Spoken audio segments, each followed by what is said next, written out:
semblerait que les groupes des Creodonta et des Carnivora soient des taxons frères, mais Creodonta est placé comme un parent plus proche des pangolins. Des études sur des spécimens juvéniles de hyénodontes montrent que l'animal avait un système très inhabituel de remplacement des dents. Les juvéniles auraient mis environ 4 ans pour terminer leur croissance, ce qui implique une longue phase d'adolescence. Typique des premiers mammifères carnivores, les individus de hyénodonts avaient un crâne très massif mais un petit cerveau. Megistotherium est l'un des plus grands hyénodontes connus. La zone géographique qu'il occupait et qui est aujourd'hui le Sahara était beaucoup plus fertile au Miocène, avec des prairies où les précipitations étaient abondantes. Les lacs et les étangs apportaient de l'eau à une grande faune, fournissant à Megistotherium et à d'autres prédateurs un approvisionnement suffisant en proie.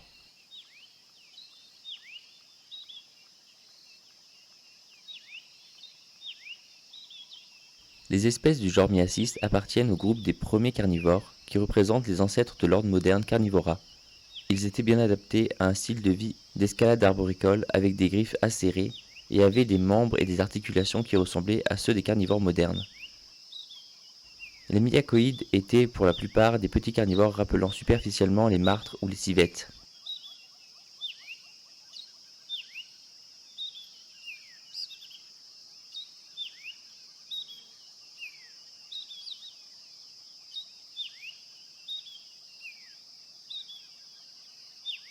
On pense que l'amphicyon était un omnivore, mais il a tendance à manger plus de viande que de plantes ou autres aliments.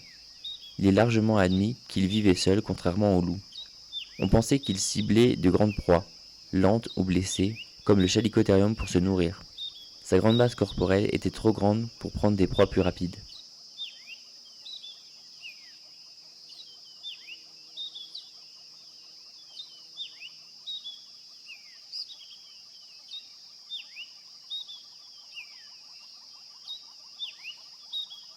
Cynodesmus a été l'un des premiers canidés à ressembler vraiment à un chien. La forme de ses membres suggère qu'il n'était pas un très bon coureur par rapport à la plupart de ses descendants. Il devait attaquer ses proies en tendant des embuscades. Contrairement aux chiens modernes, il avait 5 doigts à chaque pied et portait des griffes partiellement rétractables.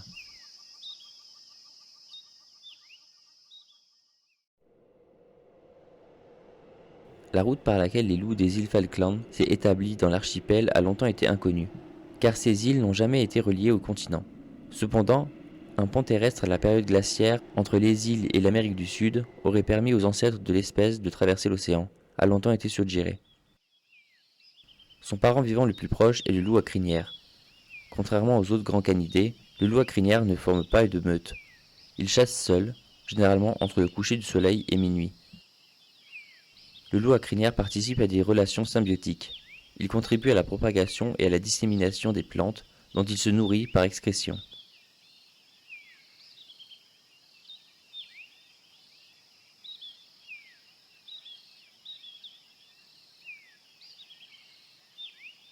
Les chiens des buissons semblent être les espèces de canidés sud-américaines les plus grégaires.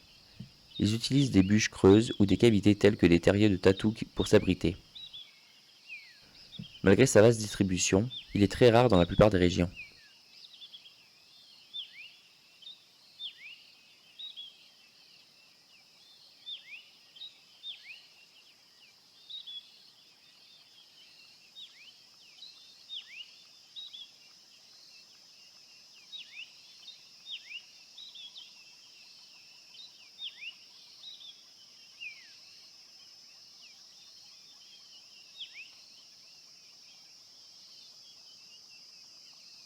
Le lycaon est un animal très social, vivant en meute avec des hiérarchies de dominance distinctes pour les mâles et les femelles.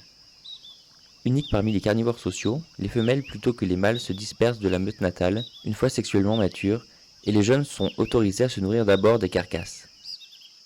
L'espèce est un chasseur diurne spécialisé dans les antilopes, qu'elle attrape en les chassant jusqu'à l'épuisement. Les lions dominent les chiens sauvages d'Afrique, et sont une source majeure de mortalité pour les adultes et les chiots.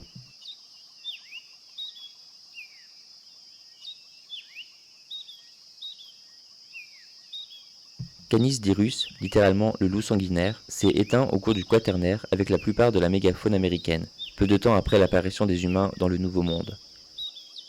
Sa dépendance aux méga-herbivores en déclin a été proposée comme la cause de son extinction.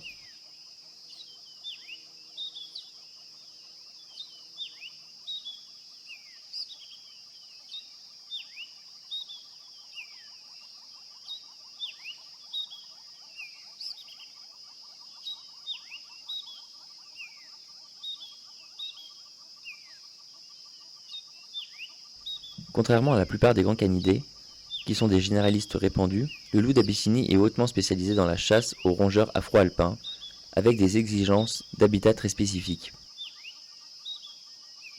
C'est l'un des canidés les plus rares au monde, et le carnivore le plus menacé d'Afrique.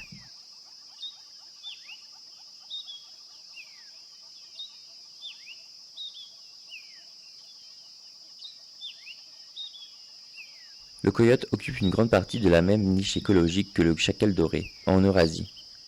Bien qu'il soit plus grand et plus prédateur, l'espèce est polyvalente, capable de s'adapter et de s'étendre dans des environnements modifiés par l'homme.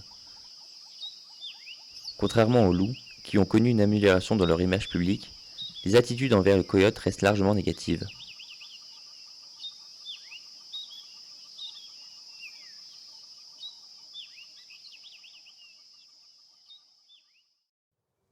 Le loup japonais est considéré comme éteint car les derniers spécimens ont été enregistrés au village de Higashi Yoshino le 23 janvier 1905.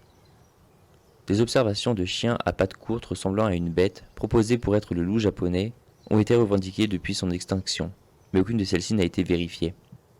Le loup d'Hokkaido est un autre loup japonais éteint qui ressemble au loup gris. Ses plus proches parents étaient les loups d'Amérique du Nord plutôt que d'Asie. Il a été exterminé à Hokkaido pendant la période de restauration Meiji, lorsque les réformes agricoles à l'américaine ont incorporé l'utilisation d'appâts contenant de la strychnine pour tuer les prédateurs du bétail. Le premier fossile de dingo connu date d'il y a 3500 ans, ce qui a conduit à la présomption que les dingos sont venus en Australie avec des marins avant cette période. Certains chercheurs proposent que le dingo a causé l'extinction du thylacine, en raison de la corrélation dans l'espace et le temps avec l'arrivée des dingos.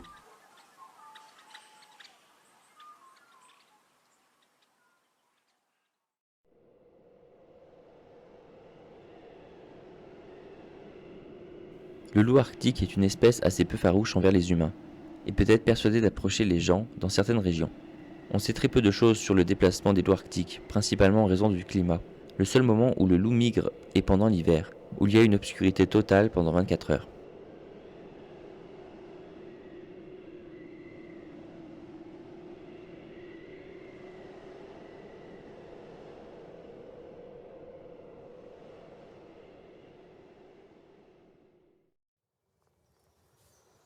Le loup eurasien était autrefois répandu dans toute l'Eurasie avant le Moyen Âge.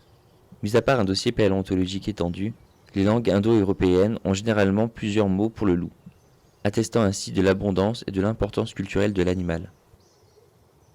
L'extermination des loups d'Europe du Nord est d'abord devenue un effort organisé au Moyen Âge et s'est poursuivi jusqu'à la fin des années 1800.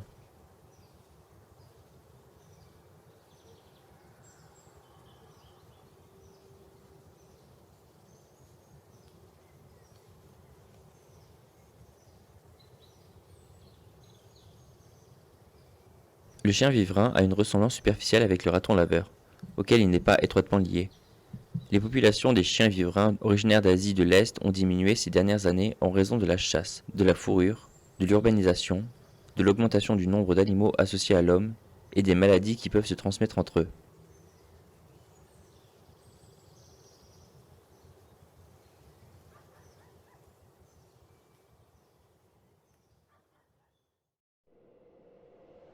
La tanière typique du renard fennec est creusée dans le sable, soit dans des zones ouvertes, soit dans des endroits abrités par des plantes, avec des dunes de sable stable considérées comme leur habitat idéal.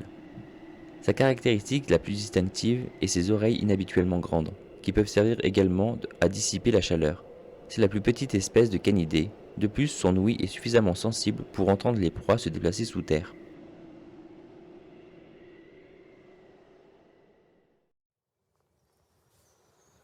L'aire de répartition du renard roux a augmenté parallèlement à l'expansion humaine.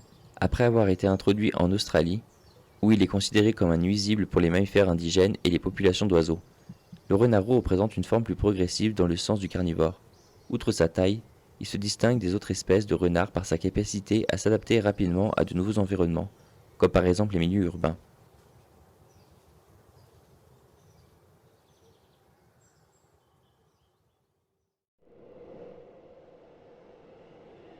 Le renard arctique est bien adapté à la vie dans des environnements froids et est surtout connu pour sa fourrure épaisse et chaude qui lui sert également de camouflage. En moyenne, ils ne vivent que 3 à 4 ans dans la nature. Ils forment des couples monogames pendant la saison de reproduction et ils restent ensemble pour élever leurs petits dans des tanières souterraines complexes.